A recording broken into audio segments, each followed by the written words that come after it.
There's a version of you that woke up this morning and the very first thing your brain did, before coffee, before checking the time, was replay something someone said to you. Yesterday. Last week. Maybe last year. A comment.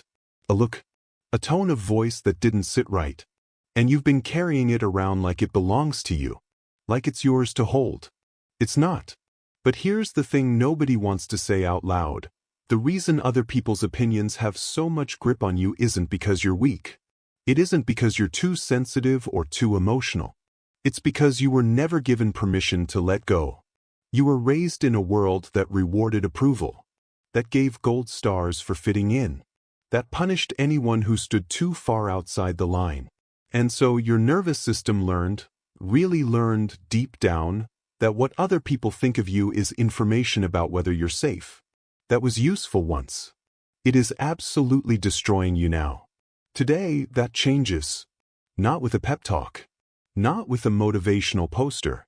With 7 actual psychological shifts, the kind that quietly rewrite how you move through the world.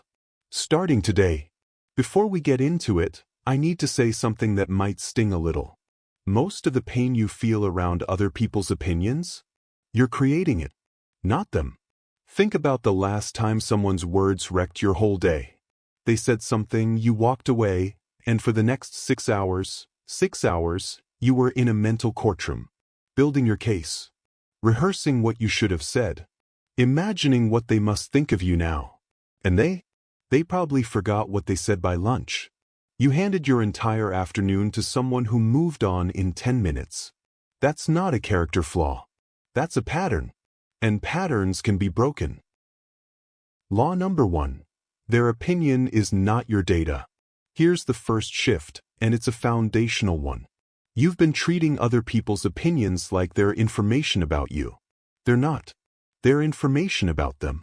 About their fears, their insecurities, their unresolved stuff that has absolutely nothing to do with who you actually are. When someone looks at your life and feels the need to comment on it, that feeling, that itch to say something, that's theirs, not yours. Stop filing their words under things I need to fix about myself and start filing them under things that are none of my business. You are not a problem someone else gets to diagnose. Law number 2, validation seeking is a hunger that never gets full.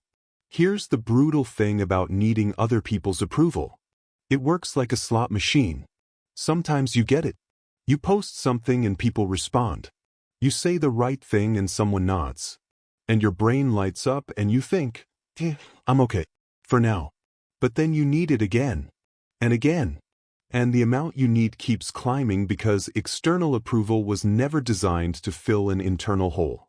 It can't. It's the wrong shape entirely. The people who seem effortlessly confident, they're not getting more approval than you. They just stopped making it a requirement. They uncoupled their sense of self-worth from the verdict of others. And what's left when you do that? Something solid. Something that doesn't shake every time someone looks at you wrong. That's what we're building here. Law number 3, most people aren't thinking about you at all.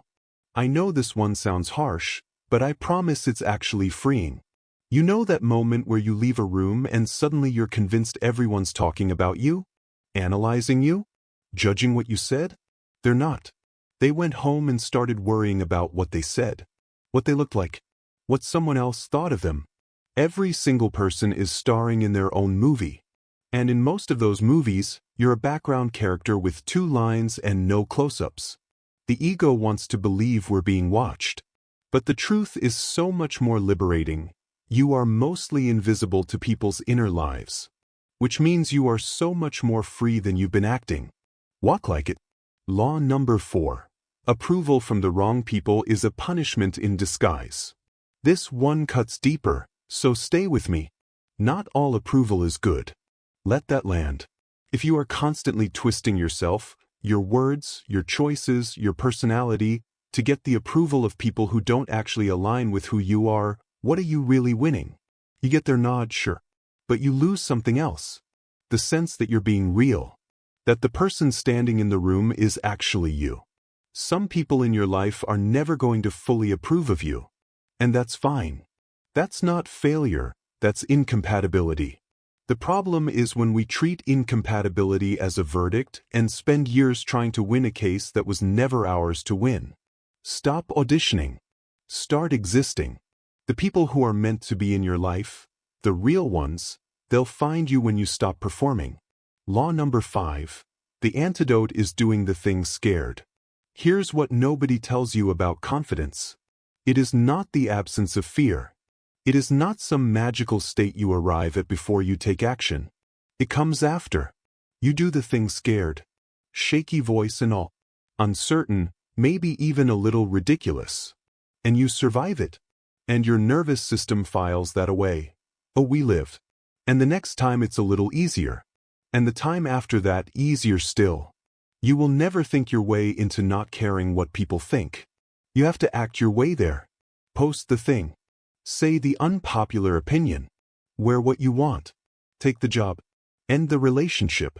Start the project. Every time you do something real, something that's genuinely you, in front of other people, you're training yourself out of the approval addiction. 1 rep at a time. Do the reps.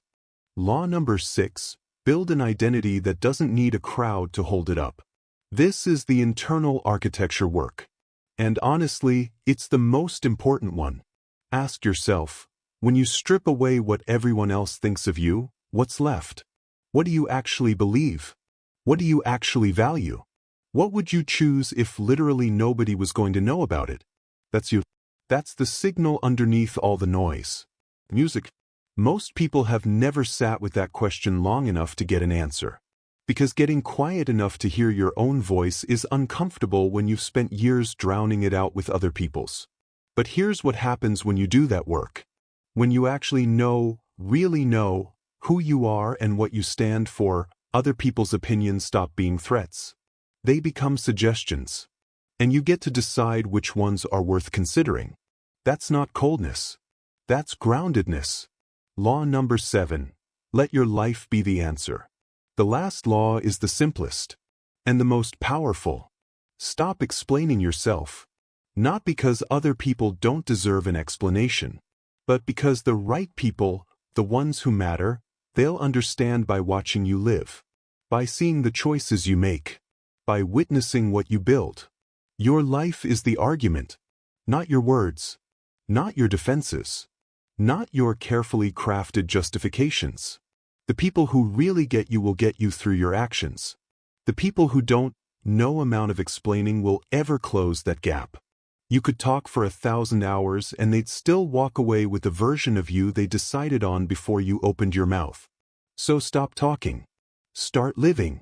Loud, real, unapologetic. I want to say something before I close. You're allowed to stop performing. You're allowed to disappoint people who only liked the version of you that made them comfortable. You're allowed to outgrow a room. You're allowed to be misunderstood and whole at the same time. The version of you that genuinely doesn't need a crowd to validate every decision? That version isn't cold. It isn't arrogant. It's just finally free. And it's already inside you. It's always been there. It's just been waiting for you to stop asking everyone else if it's okay to come out. Here's what I want you to do.